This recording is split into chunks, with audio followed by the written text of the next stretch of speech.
Howdy folks, Spencer here, and today I want to go over the latest batch of news for STO on both PC and console. As always, chapters to each topic are listed down below. And first up, we have some event campaign news for both PC and console. Starting off with the console side, we have the Demon Hunting event, which is event 3 of 6 for console. And this is Iconian focused. It is going to be running from July 25th up through August 15th. And as with any of these event campaign events, remember, you can continue to play them after you complete the 14 days that are required for the event.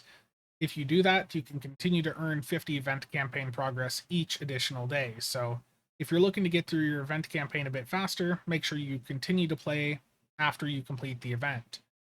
Now, for the Demon Hunting event here, the eligible queues for daily participation are Herald Sphere, Gateway to Grethor, and Brotherhood of the Sword.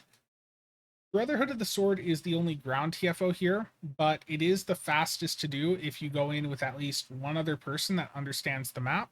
And I do have a quick guide for that, which I'll have linked down below.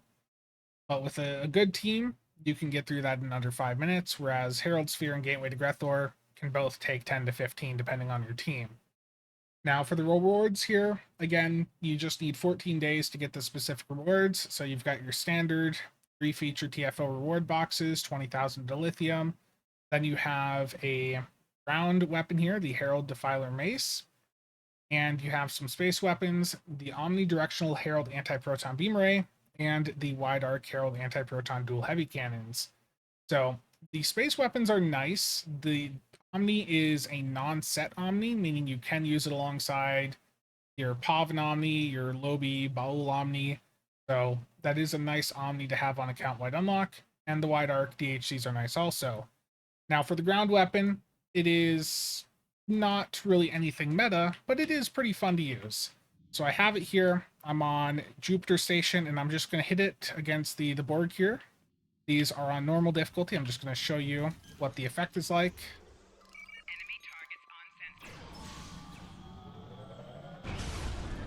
So pretty good range there, and if you buff it up, it does okay damage. So if you're a fan of ground melee weapons, this is certainly a fun one to have access to. Again, it's not something that's going to be like a meta ground item, but it is fun to have access to. And again, for the Omni, the Herald Anti-Proton Omni here is a non-set Omni, so you can use it alongside your set Omnis. So that is a nice perk fit there. And for any of these, you can, of course, reclaim them on every character on your account through the event reclaim window. And for those of us on PC, we have our next part of the event campaign starting at the exact same time. So this is the A Good Day to Die event. And again, it's running from July 25th up through August 15th. And just like with the console one, remember that you only need 14 days of participation for the event.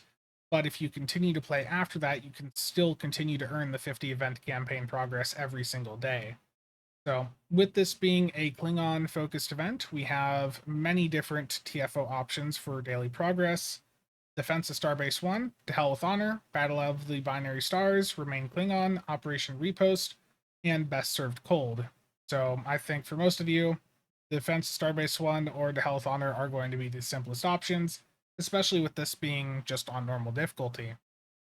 Now, for the reward here, you've of course got your standard dilithium, the featured event boxes, but the special reward here is the Universal Console Temporal Disorder. Now, the description for this console isn't perfect, so I definitely look forward to seeing the tooltip to have full clarity on it.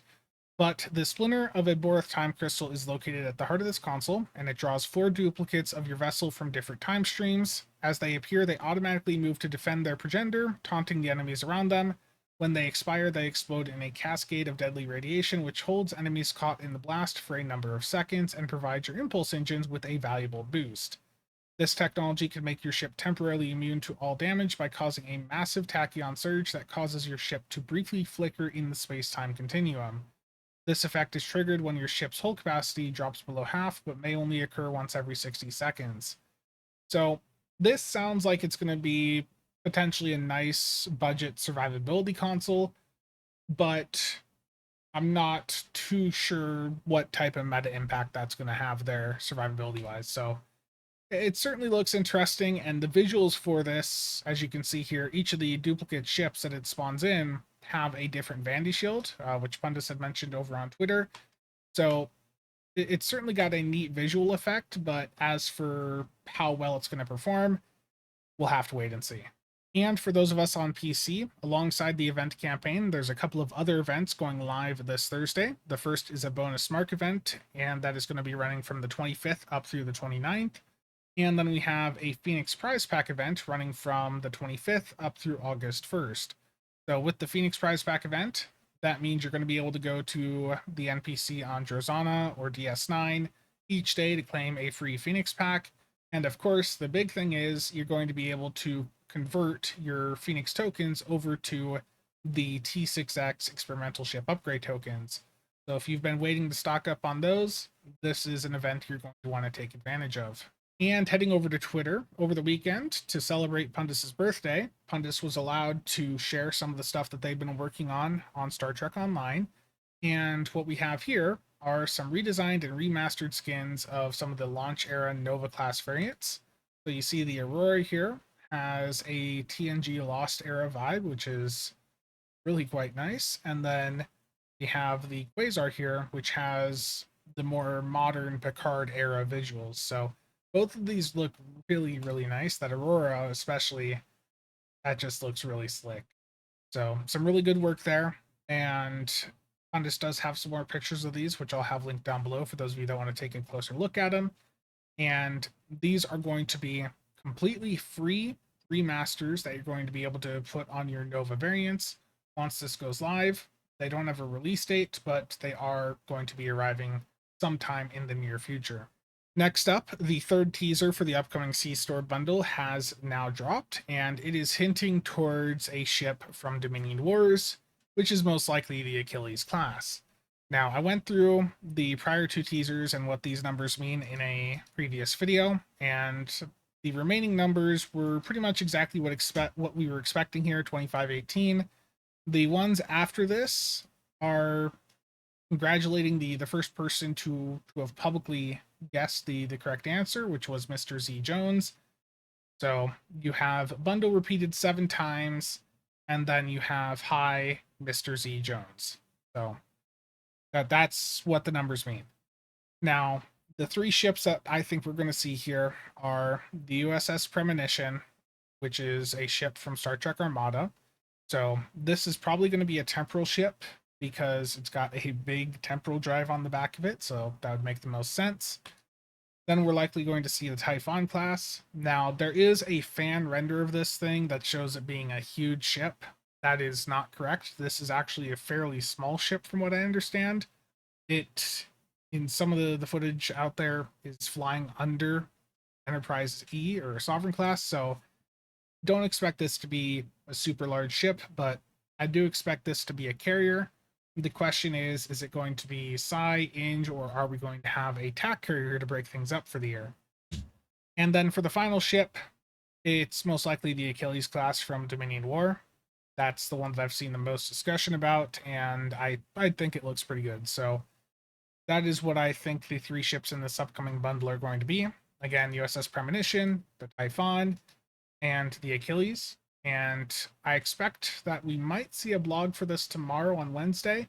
And if that is the case, then don't be surprised if this bundle just suddenly drops into the game on PC this Thursday. And for those of you that are fans of Star Trek Armada, you may remember that the Borg assemblators from those games were added into STO about a year ago, and it's looking increasingly likely that the Borg fusion cubes, which we see in Armada 2, are also going to be added into STO. So the reason that I'm saying this is because the art director for STO, Thomas Marone, has been putting up some tweets that are very much alluding to that. So it's not a 100% guarantee, but between these cryptic tweets and the fact that we're getting a bundle containing a bunch of ships from these older Trek games, I do think that the next big content update that we get in a month or two, it wouldn't surprise me if we also see a fusion cube pop up in there. And a quick shout out to Master Replicas, who have plushies for both Moopsy and Badgey now available for pre-order. If you're interested in either of those, I'll have a link to them down below. And that's going to be it for today. As always, thank you to all channel members and viewers for the continued support. See you guys around.